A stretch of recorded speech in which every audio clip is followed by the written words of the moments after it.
This podcast deals with disturbing subject matter. Listener discretion and headphones are advised.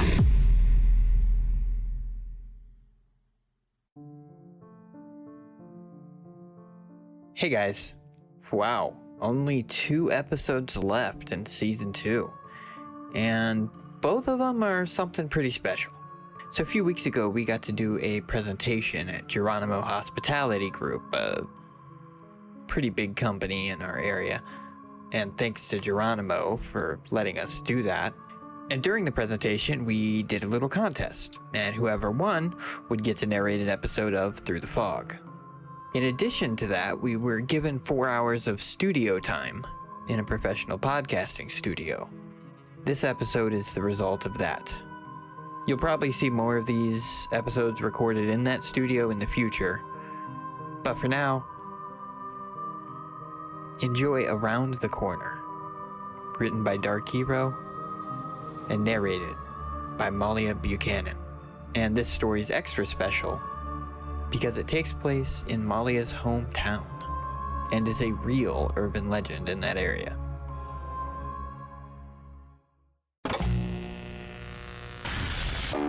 It's time to open the door to your mind, Sit back and listen to true horror. But be careful of what you allow in.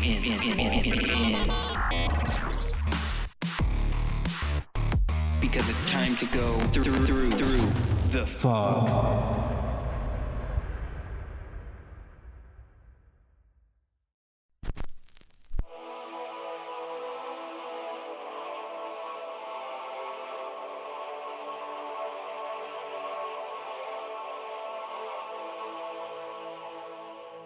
Morgan's Corner is located on the island of Oahu and is a hairpin turn on Poly Drive, which used to connect Honolulu to Kaneohe before being replaced by the Poly Highway.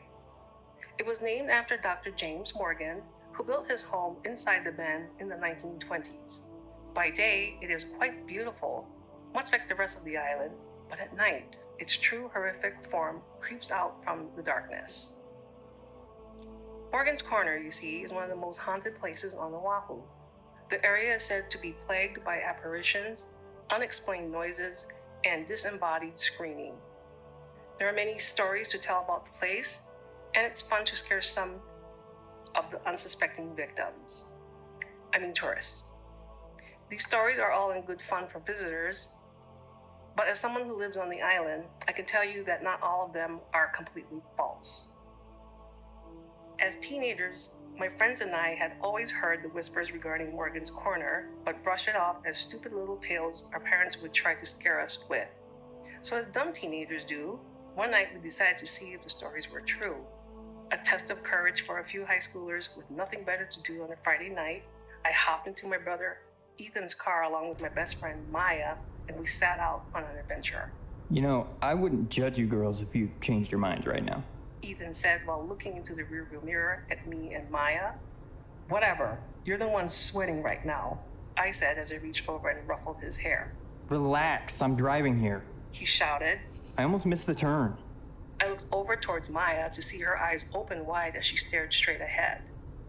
Hey, you all right over there? I asked as I placed my hand on top of hers. Maya's hand was shaking. I squeezed it with mine. Hey, Maya, they're just a bunch of dumb stories. If you want to go back, we can, I said, trying to calm her down. She let out a sigh and placed her other hand on mine. It's no big deal, she said with a lighthearted laugh. It's just a little drive. We sat in silence for a few minutes as we took in our surroundings. The car was surrounded by trees and the road ahead was barely illuminated by the headlights.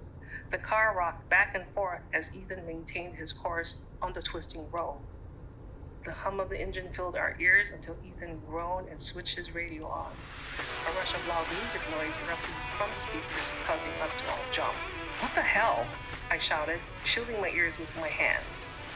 I don't know, this hasn't happened before. Ethan yelled as the static grew louder and louder. Turn it off! Maya screamed. I rushed forward and clicked the radio off. Ethan suddenly slammed on the brakes and I felt myself jump forward. Thankfully, he stopped me with his right arm. My neck collided with his forearm, but it was better than hitting the windshield. "What is wrong with you?" I yelled as I smacked his head. I was so angry until I saw his terrified face. His eyes locked on something in front of him. I followed his gaze to what was in front of the car, and I could see the sudden bend in the road. The path trailed off into darkness. The beam from the headlights were unable to reach out towards the shadows. Did you see that? Ethan stuttered. Yeah, I saw it too. Maya chimed in. I continued to stare ahead, but all I could see were trees and blackness. "What are you two talking about?" I whispered. Ethan's gaze was frozen to the empty road in front of him, and he muttered. Something just popped up in front of me. I felt Maya's hand on my back, and it was ice cold. There was a girl or something, dressed in white, standing in the middle of the road. Maya proclaimed. I let out a nervous laugh. "What? You can't be serious. Stop trying to scare me. It won't work," Maya shouted. It's real! And a sudden, unnerving quiet fell upon us. A loud thump came from the roof of the car that shattered the still silence. I'm getting us out of here. Ethan said. Screw this ghost stuff. We're not going any further. I sat back in my seat, a bit relieved that we were going to go home. Ethan turned around to see behind us, and I watched in horror as I could see the blood drain from his face. Oh my God. He said with a wavering voice. Maya and I slowly turned our heads. Just a couple of feet behind us was what looked like a young girl dressed in the nightgown. The lights from the rear of the car bathed her body in red. She stood there with her legs bent in an awkward position. At first, I thought it was just too dark to see, but I realized that she had no head atop her shoulders. "Drive! Drive!" I shouted at Ethan. I felt the car move as I thought the girl's body became more distant. We have no choice. We have to go through the corner. Maya said under her breath. I couldn't rationalize what we had just seen. The sound of our racing hearts drowned out the hum of the engine as we continued towards Morgan's Corner. We took the turn, and we went on, and on, and on. Why haven't we turned straight yet?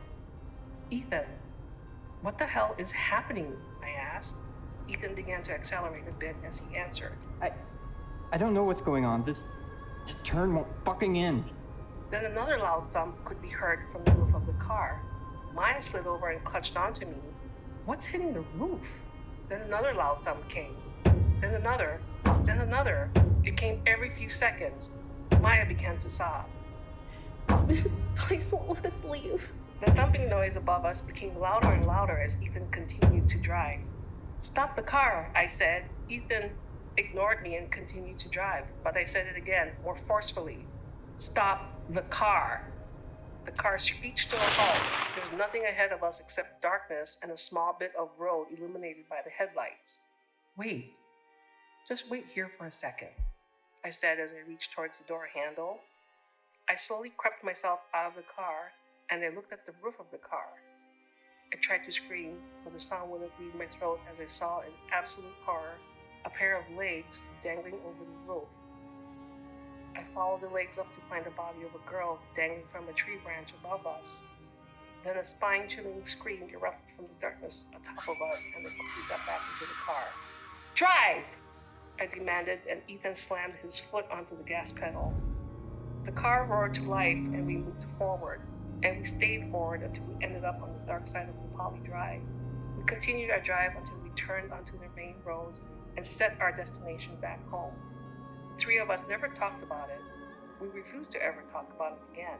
Every time I hear someone talk about Morgan's Corner, I try to brush off the feeling to make it all in good fun, but much like the area, I'm haunted by what happened there.